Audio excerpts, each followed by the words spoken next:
જો આપનું બાળક 3 વર્ષનું થઈ ગયું છે તો આવો આપના બાળકને આંગણવાડીમાં પ્રવેશ કરાવો. શા માટે આંગણવાડી? તો ચોક્કસ તે નિહાળો આંગણવાડીની પ્રવૃત્તિઓ.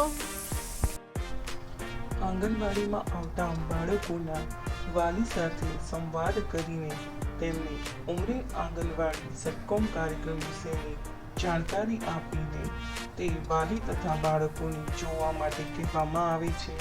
કાર્યકર બેન દ્વારા વર્ગખંડની અંદરની પ્રવૃત્તિ કરાવવામાં આવે છે.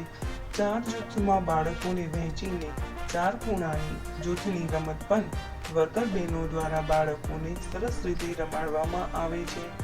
બાળકોને છાપકામ,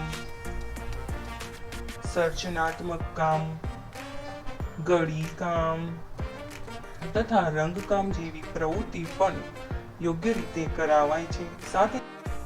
સાથે વાલી ગ્રુપથી પણ એમને માહિતગાર કરવામાં આવે છે.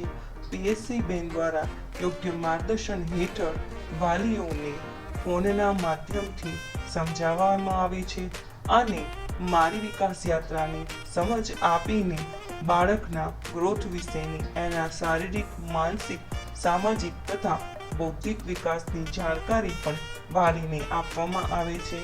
બાળકને કેટલો વિકાસ કર્યો છે તે વિકાસ યાત્રાના માધ્યમથી અલગ અલગ કલરથી તેમને સમજૂતી આપીને બાળકના વિકાસની સમજૂતી આપવામાં આવે છે અને એથી વિશેષ બાળકોને પપેટના માધ્યમથી પણ આંગણવાડીની અંદર ભણાવવામાં આવે છે. વર્કર બેન દ્વારા પપેટની મદદથી વિવિધ બાળ વાર્તાઓ પણ સમજાવવામાં આવે છે. હેલ્પર બેન દ્વારા બાળકોના હાથ ધોવડાવીને તેને સ્વચ્છ ટુવાલથી લૂછીને ગરમ નાસ્તો આપવામાં આવે છે.